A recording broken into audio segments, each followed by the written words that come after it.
Sophia Garcia, and I had to write this story down because I've cried many times when I've talked about it. So this is a story. The first time I lost someone I truly loved was this past summer. My dad picked me up from work and told me it wasn't good. I did not believe him until I saw your body in that ugly room of a hospital. I felt like shit because I normally see you every May after school when school gets out. But this time I stayed for senior week, which is a lot of fun, and I didn't make it back on time. Now you're gone. When I walked into your hospital room, I saw your body in a bed. Tubes were coming out of your mouth and your glasses were on.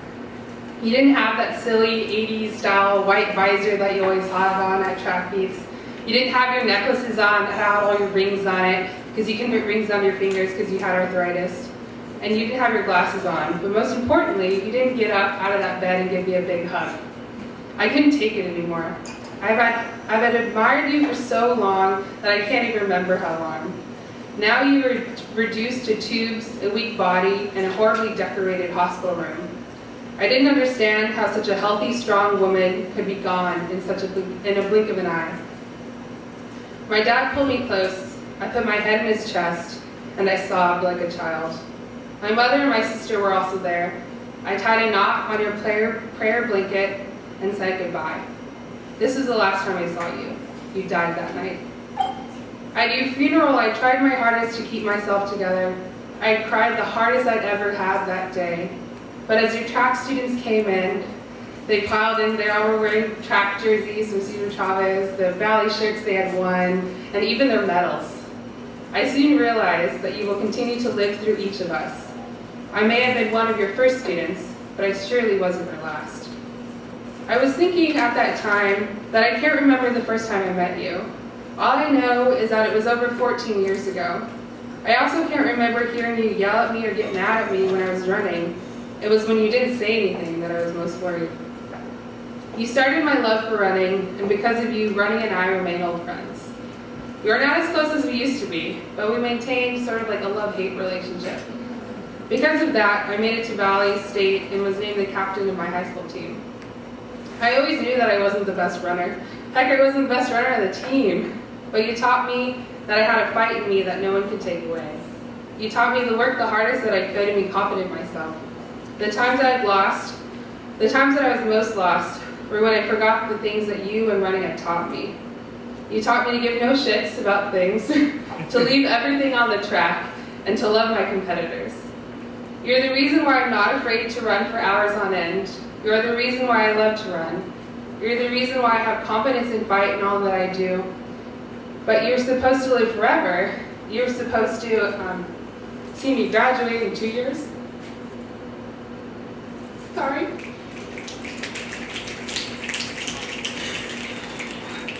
You have been a mentor to me and advisor to me and my family since I was shorter than my older sister, who's now about this height, for those who don't know. When I heard you were in the hospital, my heart sank to the pit of my stomach, and I couldn't hold it together.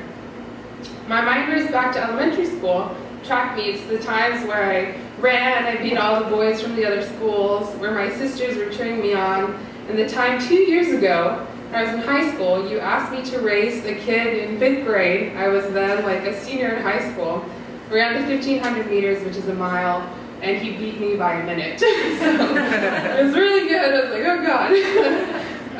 I've been in awe of you ever since I was in 2nd grade. You have the ability to motivate young kids to run for years on end, if you understand, and not by force, but by their choice.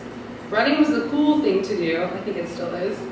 But earlier this week, I was making plans to go visit you in your classroom, and I couldn't wait. I couldn't wait to hear the accomplishments of the latest batch of Valley champions that we had. I can't imagine a Cesar Chavez track meet without you. You were the silent warrior who gave me the tools to be confident and crazy in all that I do. Running is more than a painful exercise. It's my release, it's a time to think, it's my outlet.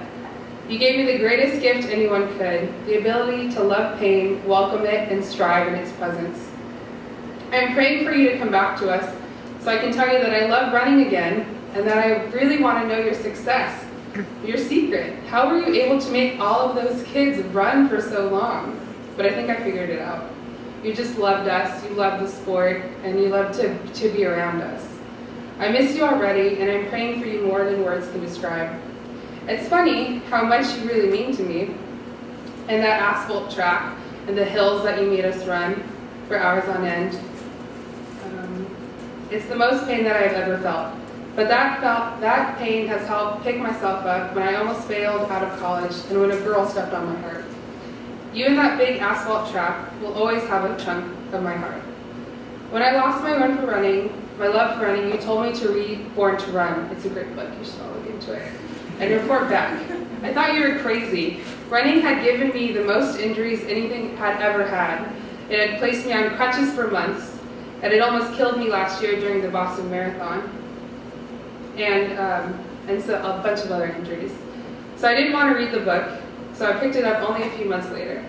I began to get excited again. Running is not about wearing fancy clothes or flashing a medal around or losing weight.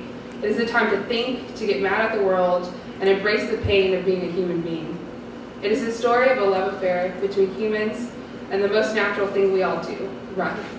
We run all the time, even if we don't think we do.